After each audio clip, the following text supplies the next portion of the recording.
Hello guys, welcome back my channel. हम सीखने वाले हैं 30 डे इंग्लिश स्पीकिंग कोर्स। जी हाँ, मात्र 30 दिनों में फ्लुएंसी इंग्लिश कैसे बोले हम आज से स्टार्ट करने वाले हैं। इसमें हम आपको क्या क्या सिखाने वाले हैं, इंग्लिश बोलने की टेक्निक क्या होती है, शुरुआती दौर पे कौन सी बेसिक चीजों को ध्यान रखना चाहिए, साथ ही इंग्लिश ग्रामर क्या होता है, और सबसे इम्पोर्टेंट बात कि हम स्टार्टिंग करेंगे ए से लेके जेड अल्फाबेट में आप क्या सीख सकते हो। जैसे आप सभी को पता है कि 26 लेटर होते हैं, तो 26 लेटर में ए टू जेड अल्फाबेट के अंदर में सबसे इम्पोर्टेंट पार्ट होता है वोवेल्स और कॉन्सोनेंट का। तो वोवेल्स और कॉन्सोनेंट किस तरीके से वर्क करते हैं, कॉन्सोनेंट क्या होता है, वोवेल्स क्या होता है, ये भी हम जानेंगे।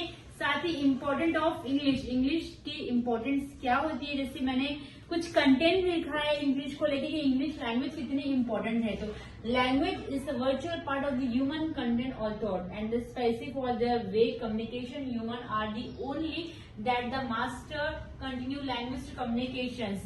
इंग्लिश लैंग्वेज जो होती है वो बहुत इंपॉर्टेंट लैंग्वेज होती है। इंग्लिश लैंग्वेज में मास्टर होने के लिए सबसे पहले इंग्लिश में कमांड इंपॉर्टेंट है। वोवेल्स, कॉन्सोनेंट, साथ ही फोनिक अल्फाबेट क्या होता है, साउंड क्या होता है, ये सारी चीजें जानना बेहद जरूरी है। तो आज की हम फर्स्ट डे में हम आपको बताएंगे इंग्लिश से जुड़ी कुछ ऐसी खास बातें जो हम आपको फर्स्ट से लेके 30 डे के कोर्स में बताने वाले हैं। तो आप सबसे पहले तैयार हो जाइए।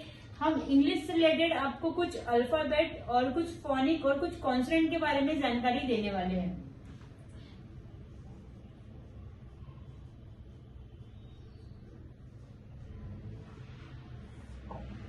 जैसे आप सभी को पता है कि A-E-I-O-U ये जो अल्फाबेट है इन्हें वोवेल्स कहा जाता है, जिसे हिंदी में स्वर कहते हैं। तो आप सभी को अच्छे से पता है कि स्वर के बिना किसी भी प्रकार के लेटर का, किसी भी प्रकार के शब्दों का बनना इम्पॉसिबल है।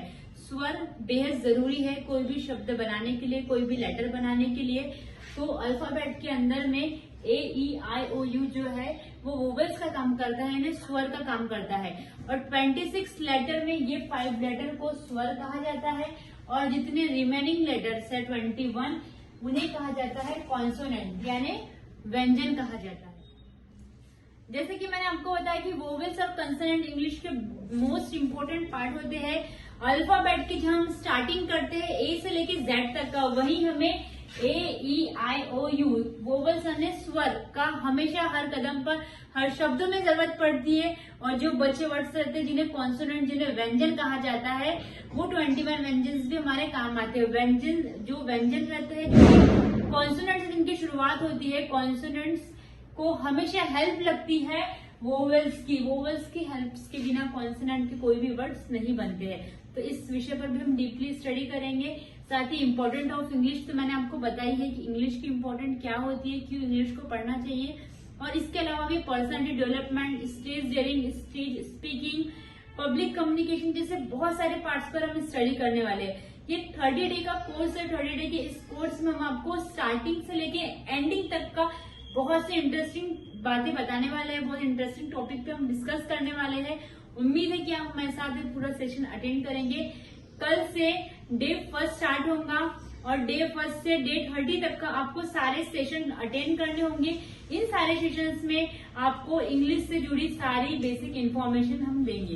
तो बने रहिए हमारे साथ, कहीं जाइएगा मत, देखते रहिए हमारे चैनल को और सीखिए 30 डे स्पीकिंग चैलेंज।